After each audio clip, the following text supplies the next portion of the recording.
I stood frozen at the entrance of the wedding hall, my heart hammering against my ribs. My tuxedo, the one I had spent months picking out and tailoring to perfection, suddenly felt suffocating. The heat from the room pressed against my skin, but it wasn't the temperature. It was the weight of betrayal sinking deep into my bones. I had walked in, expecting to see my bride, Rachel, waiting for me at the altar, surrounded by friends and family, ready to start our lives together. Instead, I was greeted by her mother standing tall in the middle of the aisle, her smile sharp enough to slice through steel. "You're no longer needed," she said, tilting her head, her voice sickly sweet. I blinked, convinced I had misheard her. The murmurs in the hall grew louder as heads turned, eyes shifting between me and the woman who had just dismissed me like an uninvited guest at my own wedding. Then Rachel stepped beside her, her perfectly curled hair falling over one shoulder, her makeup pristine, her dress, the dress I had paid for, flowing around her like she was the queen of some twisted fairy tale. And yet, not a single flicker of guilt crossed her face. No hesitation, no second thoughts. "My alpha brother will take your place," she said, her tone dripping with something that made my stomach twist. My mind blanked for a second. The words didn't make sense. I had been with Rachel for years. I had planned this day down to the smallest detail. I had poured $15,000 into this wedding, making sure she had everything she wanted, everything she had dreamed of. And now she was telling me I had been replaced like a defective part? The whispers in the room grew into a wave of judgment. Some guests looked away, uncomfortable. Others stared at me, waiting for me to explode, to fight, to demand answers. Rachel's mother stepped forward, her smirk deepening. "You have two options," she said, her voice just loud enough for the guests to hear. "Leave, or take a seat in the audience and watch a real man marry my daughter." A real man? The insult cut deeper than I cared to admit. The rage burned hot, scorching through my veins, my fists clenching at my sides. I could feel my pulse in my throat, the taste of humiliation thick on my tongue. Every muscle in my body screamed for me to lash out, to make them regret this moment for the rest of their lives. But then I exhaled. Not yet. I looked Rachel in the eyes, searching for anything. Any sign that she realized what she was doing, any flicker of hesitation. But there was nothing. Just that smug satisfaction, the kind that came from knowing she had won. She thought I was weak. She thought I was broken. So I did the last thing they expected. I turned around and walked out. The gasps echoed through the hall. Rachel's mother's smug expression faltered, just for a moment. Rachel's lips parted slightly, as if she hadn't actually expected me to go through with it. Good. Let them think they had won. Let them revel in their so-called victory. Because the game had only just begun. An hour later, I sat in my car, parked in an empty lot. The tuxedo jacket had been thrown onto the passenger seat, my tie loosened, my hands gripping the steering wheel so hard my knuckles turned white. The phone buzzed beside me. At first, I ignored it. I wasn't ready to hear whatever excuse, whatever pathetic justification Rachel or her family had cooked up. Then it rang again, and again. By the fourth time, I picked it up. The second I answered, I was met with screaming. Rachel's voice, frantic and shrill, cut through the speaker. "You ruined everything." I almost laughed. The sheer audacity of it. Me. My voice was eerily calm. I ruined everything? Rachel, you replaced me at my own wedding. You let your mother throw me out like I was nothing. And now, you have the nerve to call me? There was a stuttering breath on the other end, followed by more frantic yelling. "The wedding is a mess. The guests are leaving. Nothing is going as planned." I leaned back in my seat, a slow smirk forming. "Good. Good," she shrieked. "Matthew, you don't understand." "No, Rachel." My voice hardened. "You don't understand. But don't worry. You will soon." And then, before she could say another word, I hung up. As I sat there, the weight of the situation settled over me. Rachel and her family thought they had crushed me, that I would simply disappear, licking my wounds, while they carried on with their twisted version of a perfect day. They had no idea what was coming. I took a slow breath, my mind already spinning with the next steps. This wasn't over. Not by a long shot. They wanted to play dirty? Fine. I would burn everything they built to the ground. Walking away wasn't an act of surrender. It was a strategic retreat. They thought they had one, that they had humiliated me beyond recovery. They had no idea who they were dealing with. As I drove through the city, my mind sharpened, the initial sting of betrayal transforming into something colder, something more dangerous. Rachel and her family had spent years treating me like I was an accessory to her life, something replaceable. They believed I was desperate for their approval, that I would bend over backward to prove I was good enough for them. They were wrong. I pulled into a quiet parking lot, my hands steady as I pulled out my phone. If they thought I was going to disappear, they were about to learn just how much of their perfect day was still under my control. I dialed the number of the venue manager. He answered after 2 rings. "Mr. Carter, everything going smoothly at the wedding?" I almost laughed at the irony. "Actually, I need you to cancel everything." Silence. "Excuse me?" "Shut it down. The catering, the flowers, the music, everything I paid for? Gone. Now." He hesitated. "Sir, the wedding is happening right now, not my wedding," I cut in. "If they want to replace me, let's see how they handle a wedding without my money." A long pause, then a careful question. "Should I process a refund to the original payment method?" I smirked. "No. No refunds." "Understood." As I hung up, I pictured the chaos about to unfold inside the venue. Rachel and her mother had stolen my wedding, thinking they could swap me out like a disposable piece of furniture. Let's see how they liked it when their dream wedding fell apart before their eyes. I wasn't done yet. I scrolled through my contacts and found the number for the catering service. The moment they picked up, I got straight to the point. "Cancel the food order." A surprised voice answered, "Sir, we're in the middle of delivery. Turn the trucks around. No food is to be served. And while you're at it, make sure they understand there's no refund coming." The manager hesitated. "Are you sure?" I could already imagine the guests sitting at their tables, waiting for the grand feast that would never come. "Very sure." Click. Next came the decorations. I had gone all out to make sure the wedding looked exactly how Rachel wanted. Every detail, from the floral arrangements to the silk table runners, had been meticulously chosen by her, using my money. I called the decorator. "Pull everything." A confused voice on the other end stammered, "Sir, the wedding is, I don't care. Pack it up, and if they give you trouble, tell them to take it up with me." I barely had time to enjoy the thought of Rachel standing in a half-empty wedding hall before I made my next move. "The DJ." The moment he answered, I gave the same instruction. "Cut the music, pack your equipment, and leave." He chuckled nervously. "This some kind of joke?" "Not at all.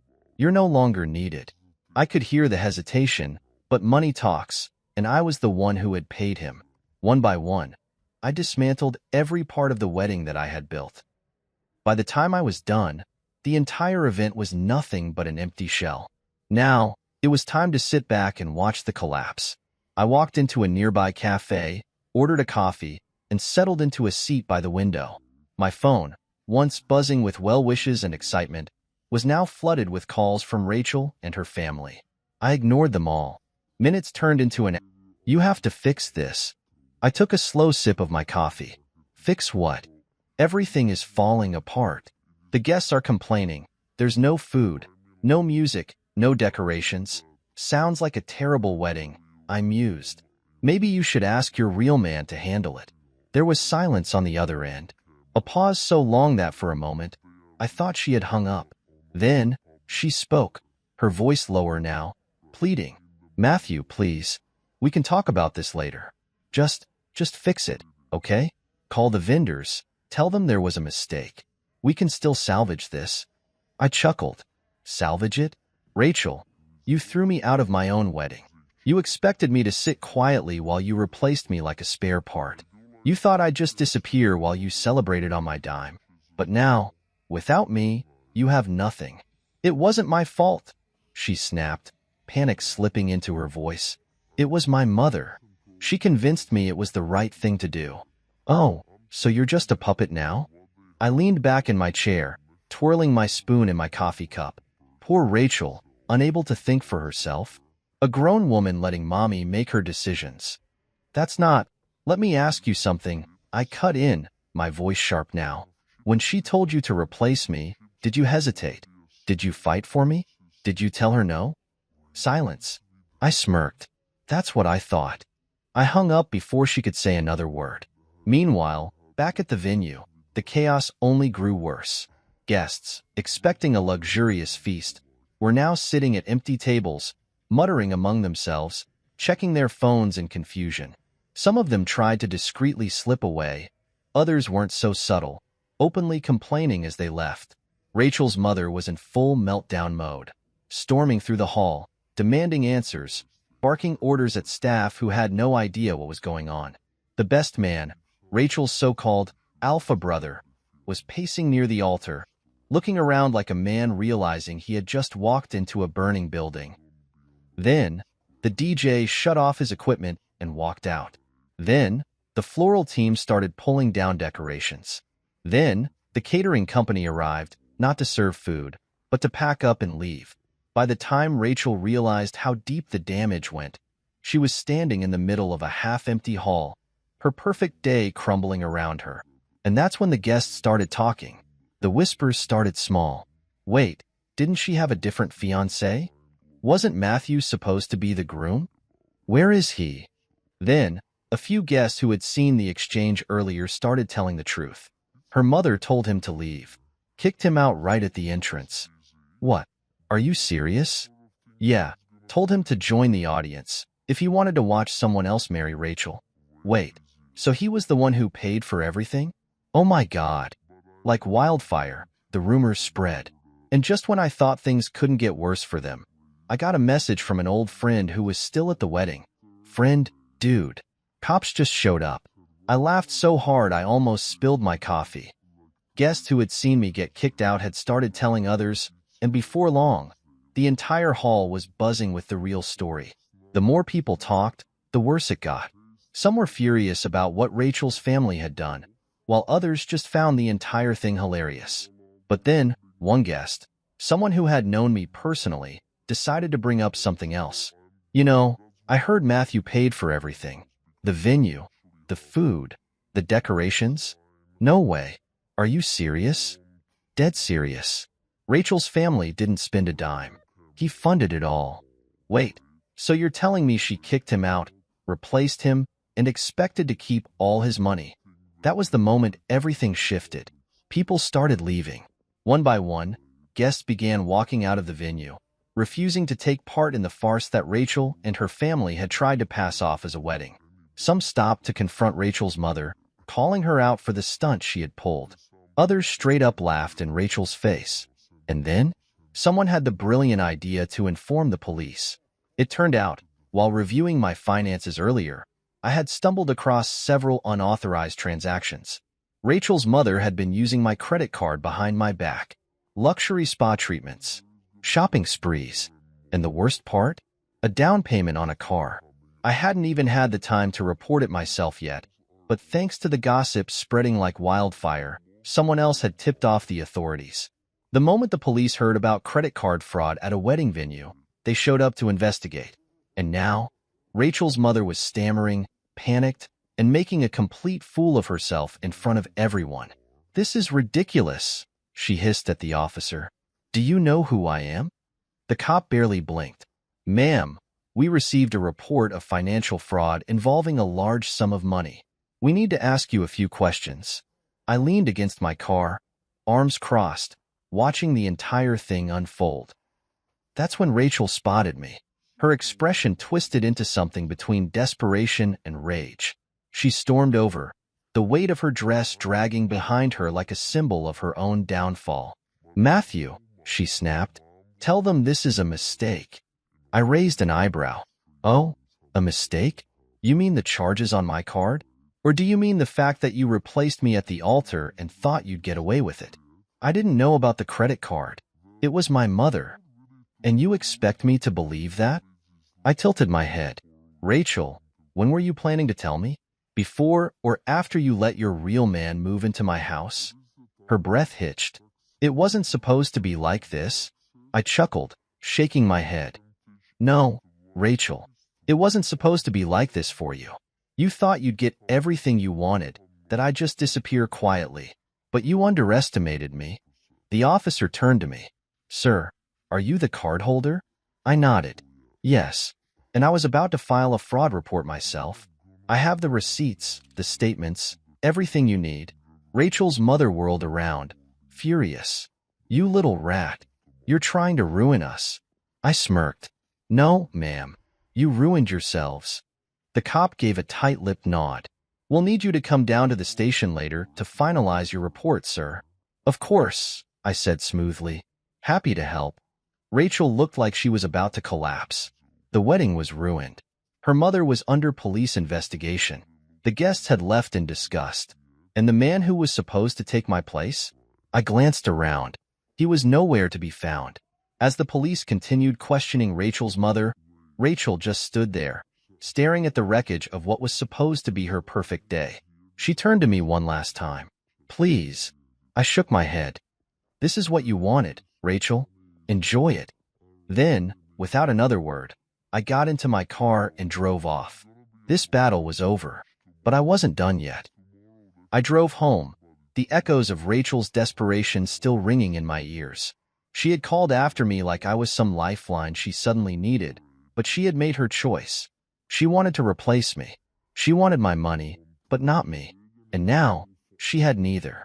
As I pulled into my driveway, my phone buzzed again. This time, it was my lawyer. Matthew, I just got off the phone with the fraud department.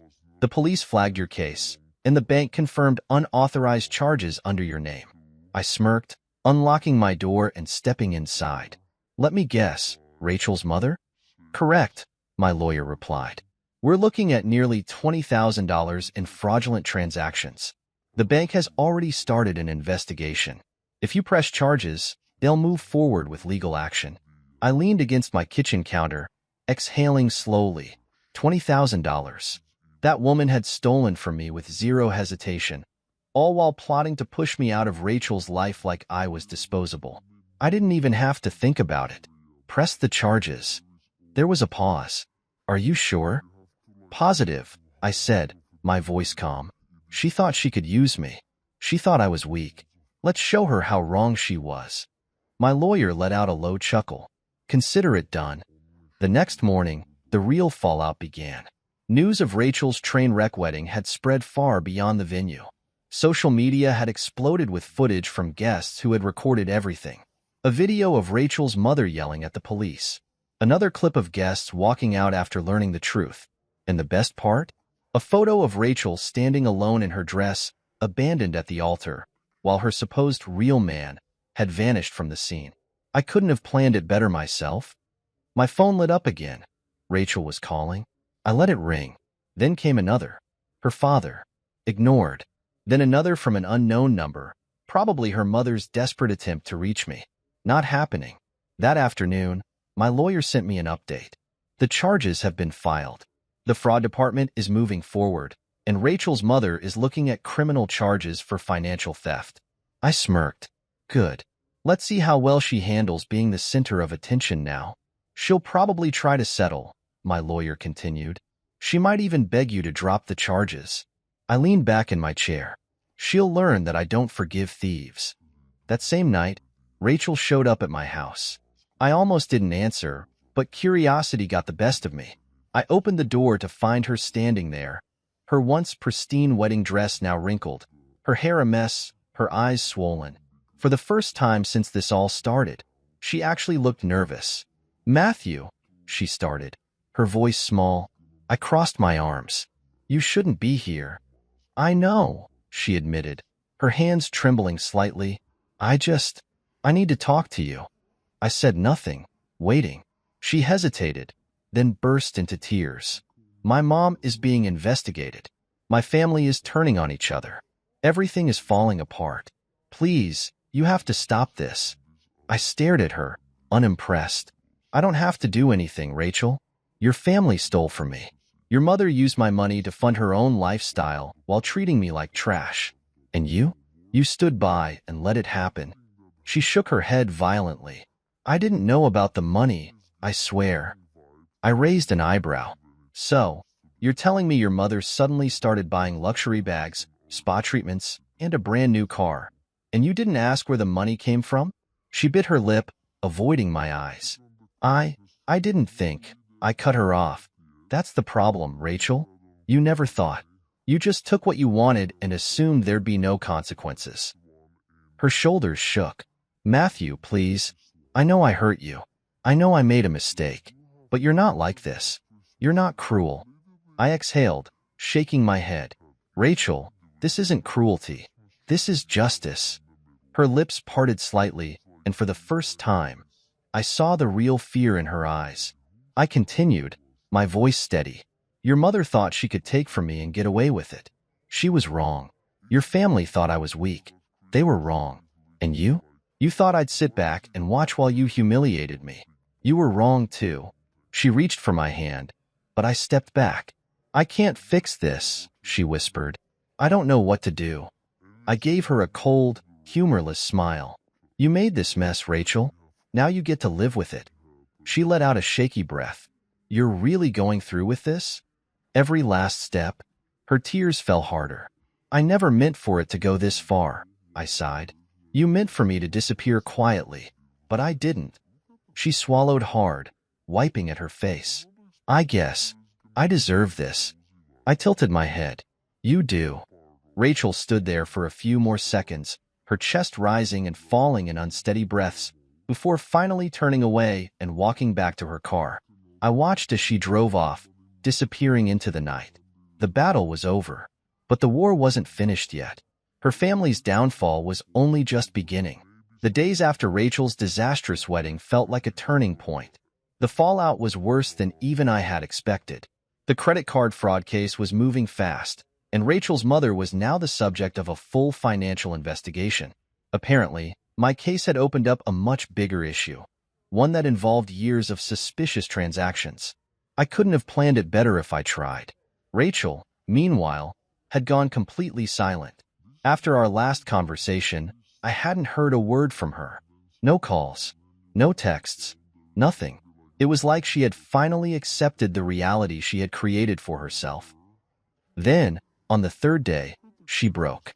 I was at home, working on my laptop, when my phone buzzed. Rachel. I debated ignoring it.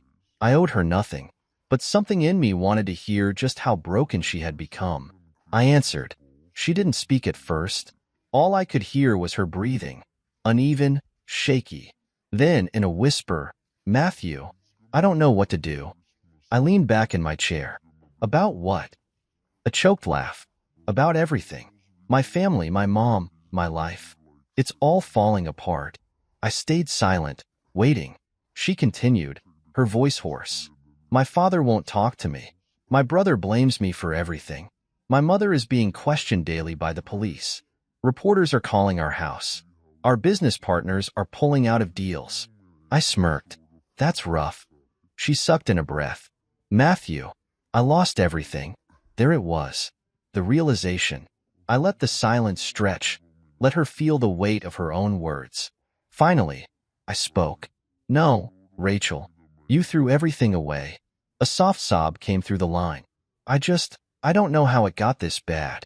I tilted my head, my voice cold. You don't? She sniffled. I made a mistake. I sighed.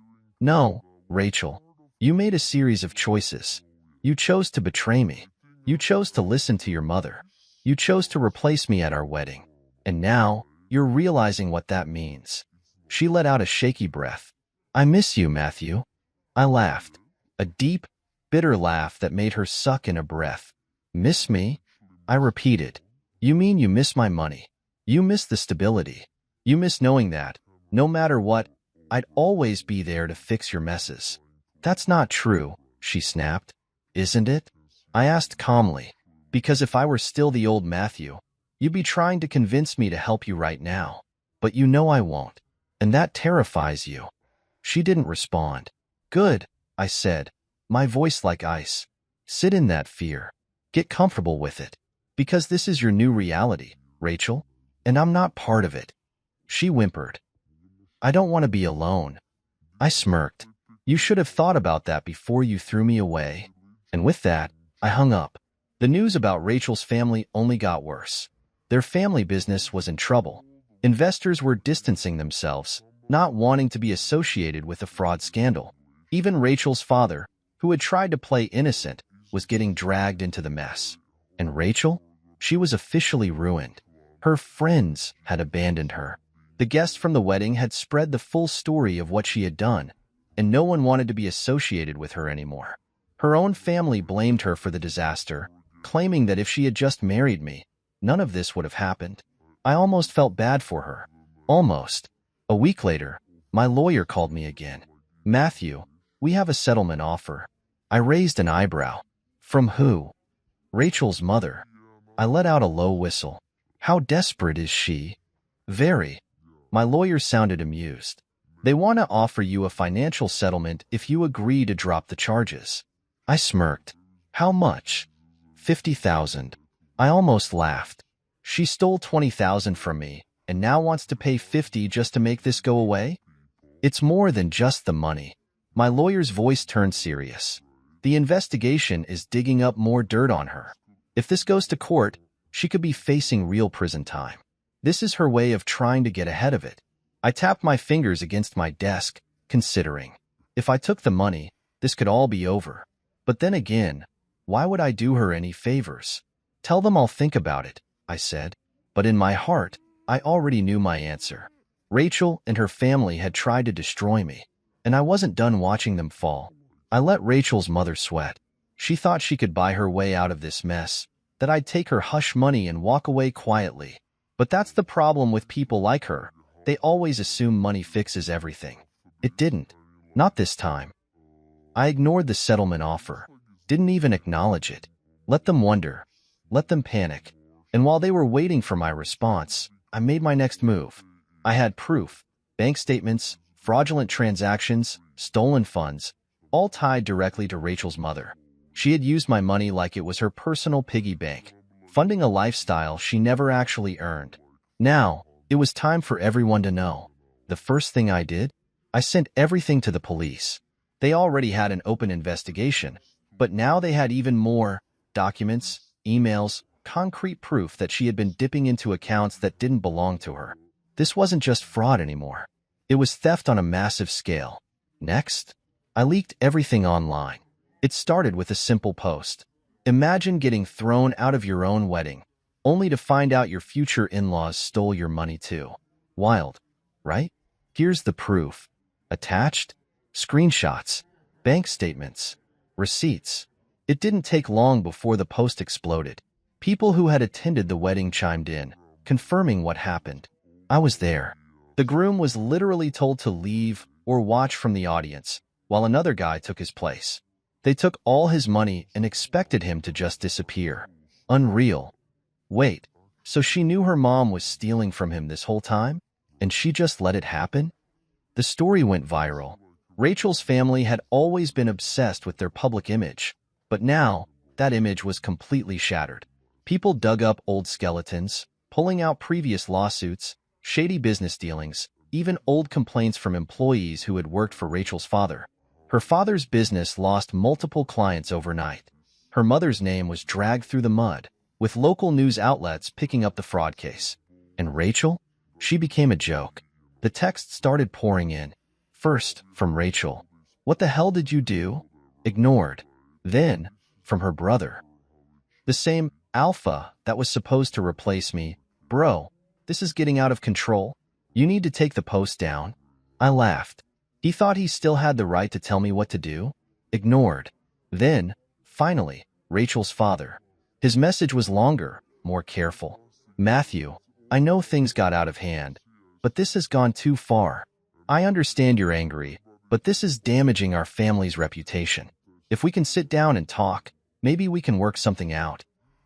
So now, when it's his family's reputation on the line, he suddenly wants to be reasonable? I replied with one sentence. "You should have thought about that before your wife stole from me." No response.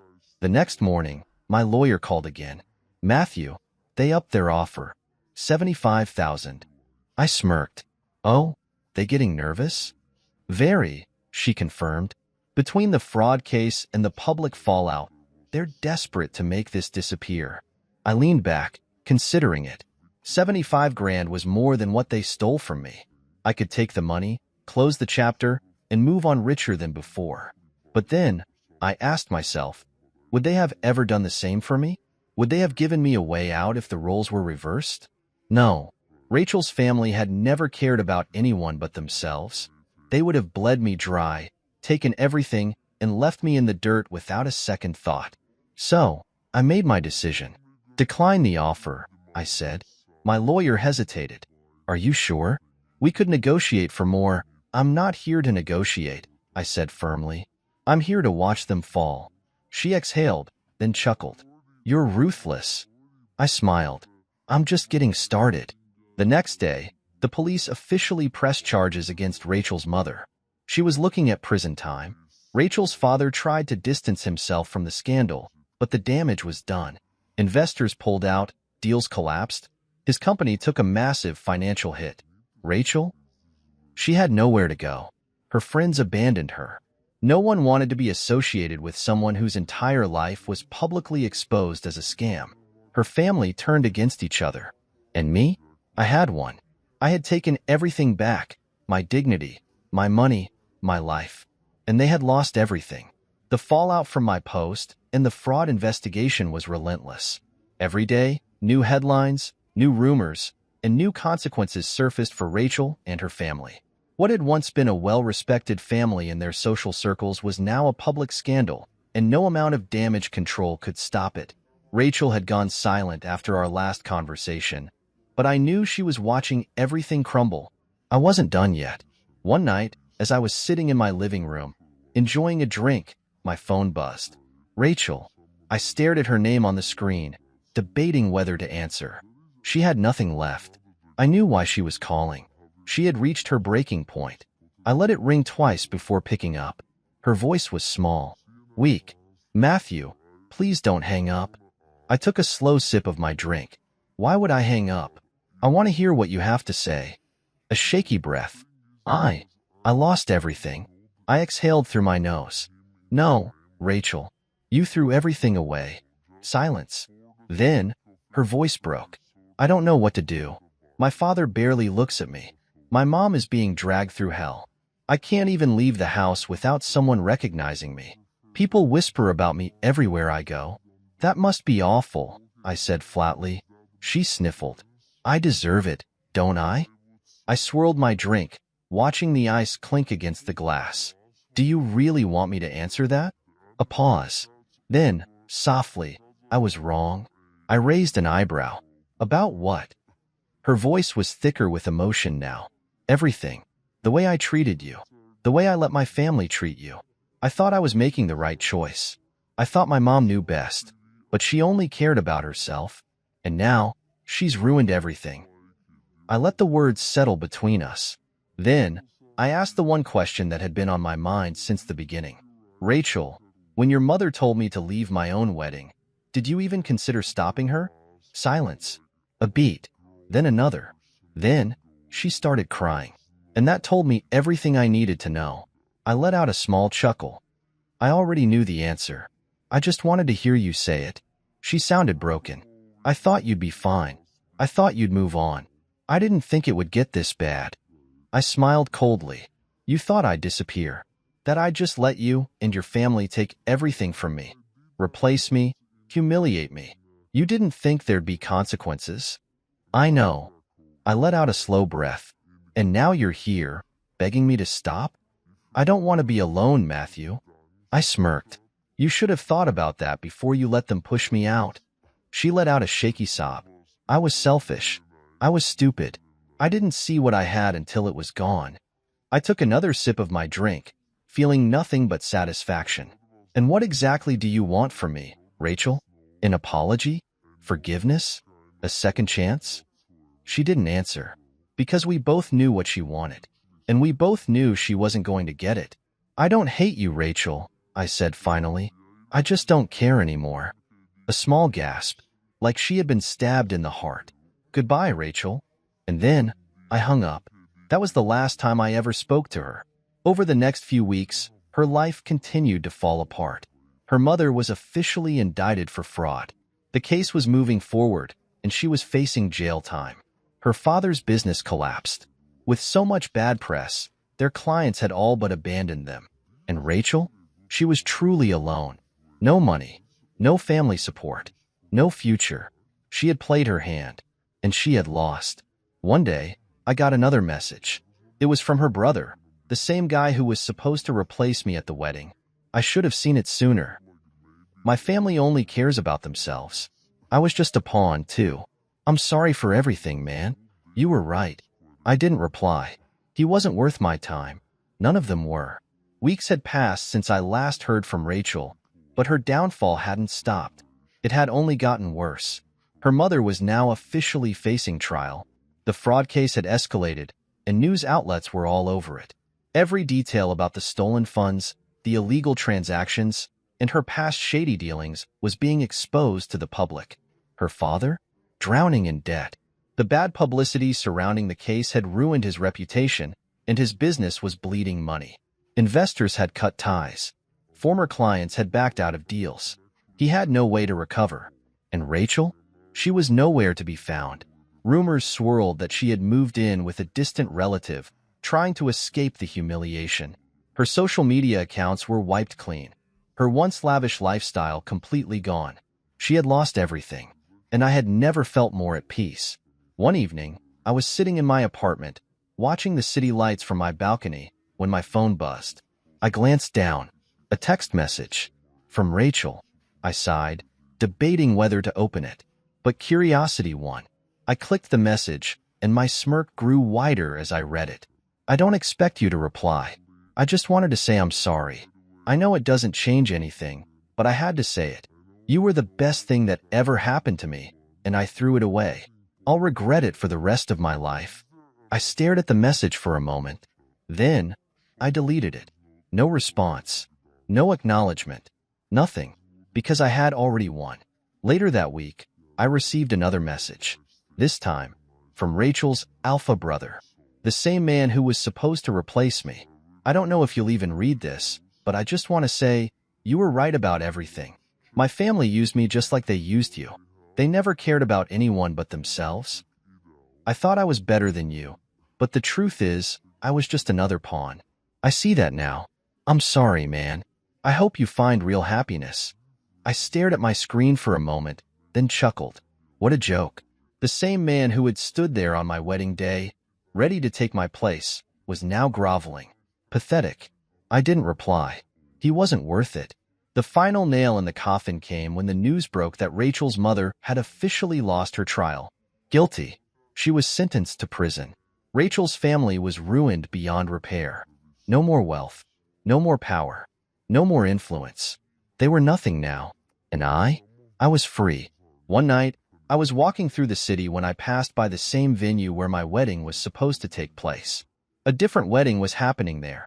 A happy couple, surrounded by real friends and family who actually cared about them. I watched for a moment, then smiled. That could have been me, but it wasn't. And thank God for that, because Rachel thought she had taken everything from me. But in the end, I was the one who truly won. I woke up the next morning with an unfamiliar feeling. Peace. No more stress. No more anger. No more unfinished business. Everything that needed to happen had already played out. Rachel was gone. Her family was in ruins. Justice had been served, and for the first time in a long time, I felt like I could finally breathe. I stepped out onto my balcony, sipping my coffee as the city came to life below me. The weight of everything, the betrayal, the humiliation, the rage, was no longer there. It had been replaced by something lighter, something better. I had won, not just against Rachel, against the version of myself who would have once let this destroy him. And that was the best victory of all. Later that day, I received one last message. From Rachel. I sighed, debating whether to open it, but curiosity won. I clicked the message, and this time, it was shorter. I saw you last night. You looked happy. I guess that means you're really over me. I don't know what I expected, but it hurts more than I thought it would. I wish I could take everything back. I really do. But I know I can't. I just hope you find the happiness that I was too blind to give you. I read it once. then twice. Then, I did the same thing I had done with her previous messages. Deleted it. No response. No acknowledgement. Nothing. She was my past, and I wasn't looking back anymore. That evening, I went out to a bar with a few friends, something I hadn't done in far too long. For the first time in months, my mind wasn't on Rachel, her family, or their downfall. I wasn't thinking about revenge. I wasn't thinking about what had been taken from me. I was just living. And then, something unexpected happened. A woman approached our table, kind eyes, an easy smile, an energy that was nothing like Rachel's. She looked at me, a hint of curiosity in her expression. Mind if I sit here? I hesitated for half a second. Then, I smiled. Go ahead. And just like that, my new life began. Because Rachel thought she had ruined me. But in the end, she had set me free.